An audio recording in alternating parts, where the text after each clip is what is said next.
आपण पाहत आहात मल्हार वृत्त न्यूज चॅनल, जनतेचा खरा आवाज. नमस्कार, मी हेमंत दाभाडे. मल्हार वृत्त चॅनलच्या विशेष मुलाखतीमध्ये आपणा सर्वांचे मनापासून स्वागत.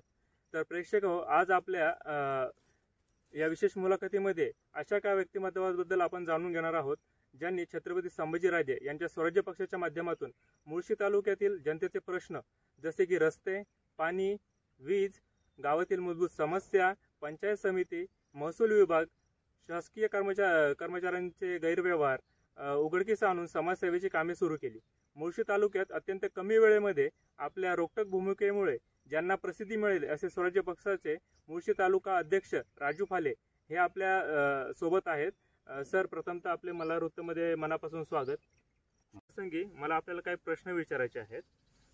माझा पहिला प्रश्न तुम्हाला असा असेल की तुमचे बालपण कसे, कुठे आणि कशा प्रकारे गेले? माझे बालपण माझ्या आजोळी आंधळे या गावी गेले आणि एकदम आनंदाने गेले.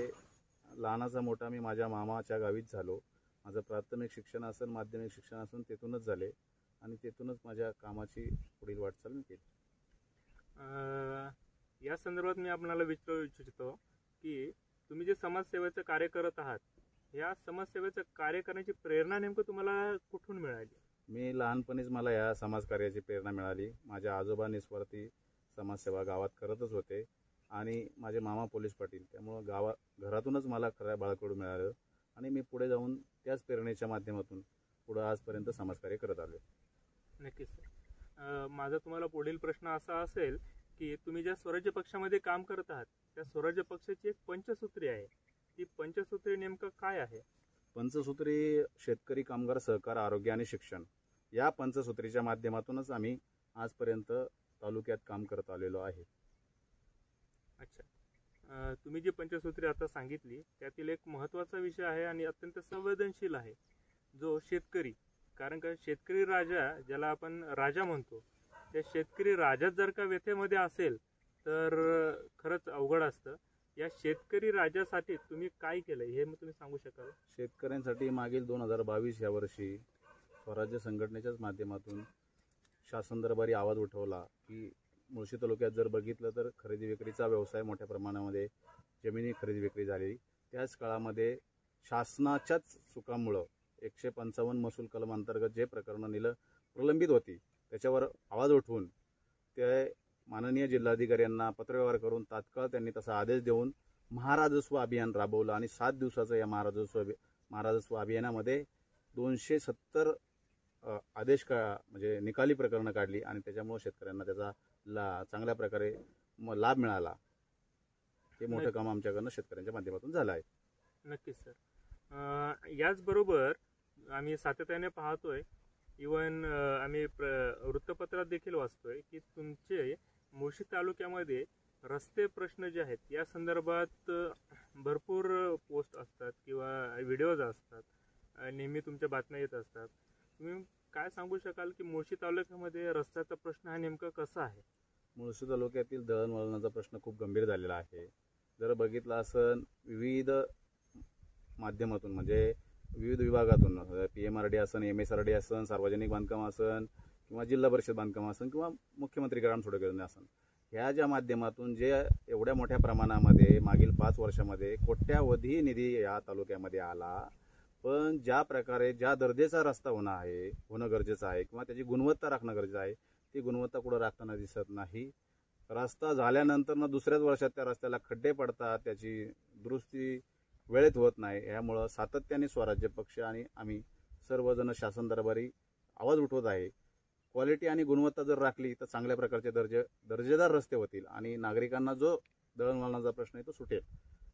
नक्कीच सरांचं म्हणणं आहे की रस्त्याची कामे होतात, टेंडर निघतात, कोट्यवधी रुपये खर्च होतात, पण रस्त्याची गुणवत्ता ही काय सुधारत नाही. ती जर का सुधारली गेली तर नक्कीच या रस्ते प्रश्नावर की एक आळा बसेल. नक्कीच. आता पुढील प्रश्न आहे तुमच्यासाठी की मुळशी तालुक्यामध्ये भरपूर गावं जी आहेत ती लांब लांब आहेत. येथे खूप मोठे असे आरोग्य सेवा नाही आहेत किंवा दवाखाने नाही आहेत. तर एखाद्या प्रसंगी तुम्हाला काही फोन आलाय किंवा एखादा निरोप आलाय, गावामध्ये एखाद्याची तब्येत अचानक बिघडली आहे, असा कुठला प्रसंग आहे का की जेणेकरून आरोग्य प्रश्नासाठी तुम्ही धावून गेला आहात आणि एखाद्या व्यक्तीचे तो प्रश्न सुटला आहे आणि त्याने त्याच्यावरती आनंदाने तुमच्याबद्दल काही भाष्य केले आहे? मला जर बघितलं तर आरोग्याच्या प्रश्नी कोळवणी विभागातून असून, रिया विभागातून किंवा 7 तालुक्यातून आठवड्यातून मला म्हणजे दिवसात 1-2 तरी फोन असतात की माझा हा प्रश्न माझ्या दीनानाथ हॉस्पिटलला ॲडमिट आहे, सह्याद्रीला माझं कुटुंबातील नागरिक कोणतरी ॲडमिट आहे किंवा इथं छोट्या हॉस्पिटल मुळशी हॉस्पिटलला ॲडमिट आहे. मुळशी तालुक्यातील सर्वात म्हणजे आरोग्याची सुविधामध्ये कुठेतरी कमतरता होताना दिसत आहे. मोठं हॉस्पिटल इथं गरजेचं आहे. सिम्बायोसिस हॉस्पिटल आहे, ज्या प्रमाणामध्ये गरज आहे तिथं मदत होणं अपेक्षित आहे. पण खऱ्या अर्थाने पौड या ठिकाणी मोठं जर हॉस्पिटल झालं तर समस्या दूर होईल. मागील महिन्यामध्ये आमच्या साले गावामधील खैरे कुटुंबातील एक 2 महिन्याचं बाळ तापामुळं ॲडमिट केलं होतं दीनानाथला. त्याला ICUमध्ये ठेवलं होतं. गंभीर समस्या होती ती. आणि अशा परिस्थितीमध्ये त्यांनी मला तिथून आमचे स्थानिक पत्रकार सचिन केदारी असेल किंवा माझे चुलत भाऊ उमेश पाले या दोघांनी मला फोन केला की इथं मदतीची गरज आहे, तुमच्या माध्यमातून मदत करा. मी तेथे जाऊन त्यांचं पूर्ण शासकीय योजनेच्या माध्यमातून त्यांचं पूर्ण बिल माफ केलं. त्या कुटुंबातील पालकांनी मला आशीर्वाद दिला की तुम्ही स्वामीरूपी आमच्याला मदत केली, म्हणजे स्वामीच्या रूपात तुम्ही आमच्याकडं आम्हाला मदत केली. ह्याच आशीर्वादाच्या प्रेरणेतून मी येणाऱ्या काळामध्ये आरोग्याची ज्या समस्या आहे त्या शासन दरबारी त्या समस्या सोडवण्यासाठी प्रयत्न करणार आहे. नक्कीच. माझा तुम्हाला पुढील प्रश्न आहे की आम्ही भरपूर वेळा पाहतो की तुम्ही मुळशी तालुक्यातील वीज जो प्रश्न जो आहे महावितरणाचा जो प्रश्न आहे या संदर्भात देखील आवाज उठवतात. तुम्ही काय सांगाल की मुळशी तालुक्यामध्ये महावितरणचा प्रश्न असा गंभीर कशा स्वरूपाचा आहे आणि का आहे? महावितरणचा प्रश्न असा आहे की इथं जर बघितलं तर सातत्याने एक दिवसाआड तरी विजेचा लपंडा होतो. मुळशी तालुक्यामध्ये मोठ्या प्रमाणे औद्योगिक वसाहत पिरंगुट या ठिकाणी आहे. मुळशी तालुका हा दुर्गम डोंगराळ भागाचा हे आहे. येथील समस्या सोडताना जो अधिकारी आहे त्यांनी ती वेळेत सोडवणं गरजेचं आहे. मेंटेनन्स करणं वेळेत गरजेचं आहे, पण मेंटेनन्स वेळेत होताना दिसत नाही. आदरवाडी डोंगरवाडी या ठिकाणचा जो प्रश्न गंभीर आहे तोही मार्गी लावण्यासाठी स्वराज्य पक्ष सातत्याने प्रयत्न करतोय. कोळवणी भागातील मावळ भागातून त्यांना फिडरच्या माध्यमातून लाईट मिळावी यासाठी स्वराज्य पक्ष पाठपुरावा करतोय. पाठपुरावा करून नुसतं चालणार नाही, तर शासनाने चांगल्या प्रकारे ठोस भूमिका घेणं गरजेचं आहे. ठोस भूमिका घेऊन येथील वीज वाहक तारा असतील, जीर्ण झालेले खांब असतील, हे बदलणं गरजेचं आहे. याच्याहीसाठी संबंधित मंत्र्यांकडे असेल, संबंधित अधिकाऱ्यांकडे आम्ही येणाऱ्या काळात पाठपुरावा करून प्रश्न मार्गी लावण्यासाठी प्रयत्न करणार आहे. नक्कीच. याच संबंधी गावामध्ये म्हणजे मुळशी तालुक्यामध्ये पाण्याचा प्रश्न देखील आहे. पाण्याचा प्रश्न खूप गंभीर आहे.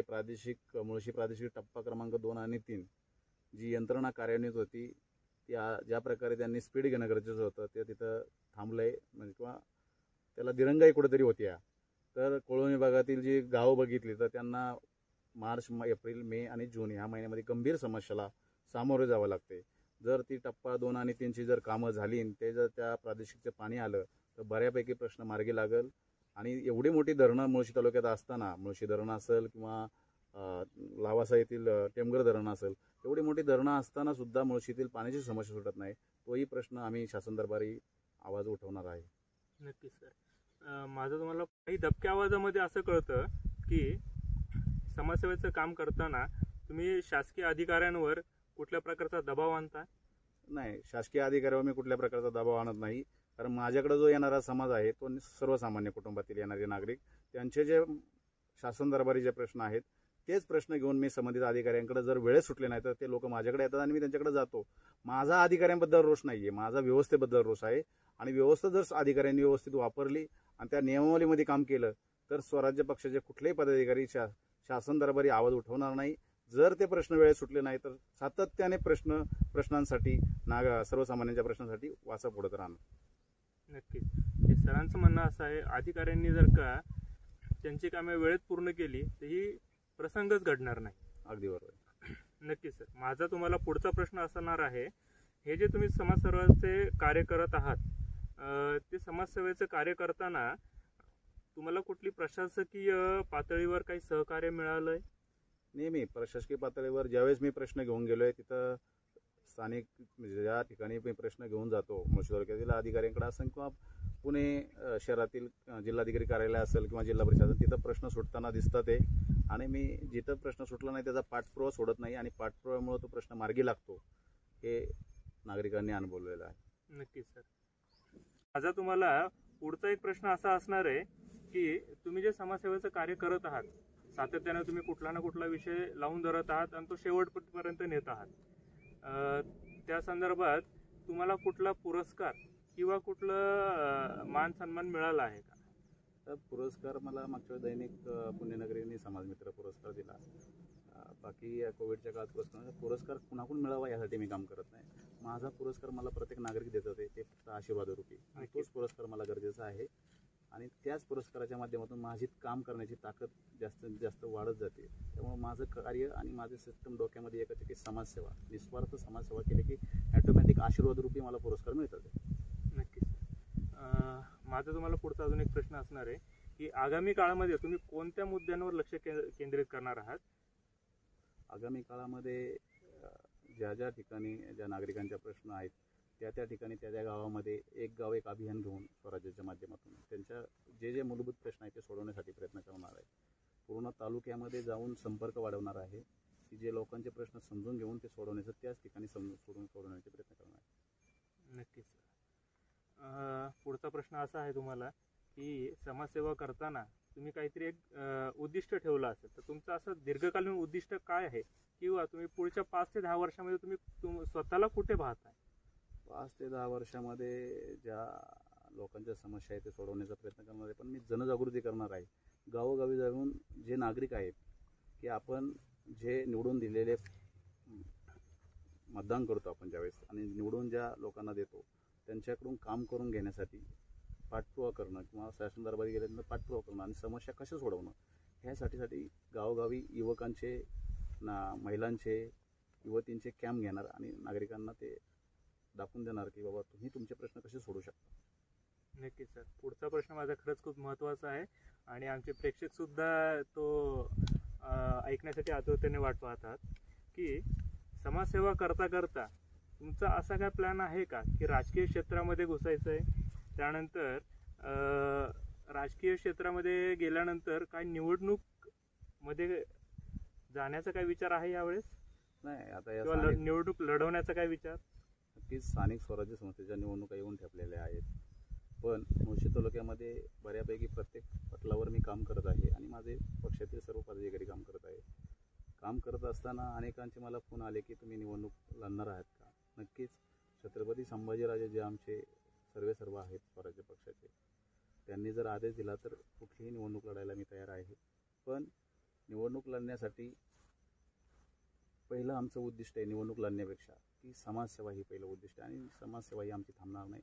छत्रपतीने आदेश दिला तर सर्व जिल्हा परिषद गटातून असेल किंवा पंचायत समिती गणातून असेल सगळीकडे उमेदवार दिले जाते. नक्कीच. सरांचं म्हणणं हे आहे की आमचं स्वराज्याचं उद्दिष्ट हे आहे की समाजसेवा, प्रथम समाजसेवा, परंतु छत्रपतींनी जर का आदेश दिला तर कुठलीही निवडणूक असो आम्ही लढण्यास सक्षम आहे. बरोबर, अगदी बरोबर. नक्कीच सर. माझा तुम्हाला पुढचा प्रश्न असा असेल की समाजामध्ये भरपूर अशा काही घटना घडत असतात की जिथे प्रत्येक समाजसेवक किंवा प्रत्येक प्रतिनिधी पोहोचू शकत नाही. तर अशा समस्या घडताना तुम्ही असं काय सांगाल की प्रत्येक समस्येवर एखाद्या नागरिकांनी कशा प्रकारे तोडगा काढावा किंवा प्रत्येकाने एखादी समस्या स्वतः सोडवण्याचा प्रयत्न कशा प्रकारे करावा? नागरिकांनी प्रश्नाची जाण समजून घेणं गरजेचं. आज बघितलं तर सोशल मीडियावर आपण रील बघतो किंवा इतर ह्याच्यामध्ये वेळ वाया घालवतो.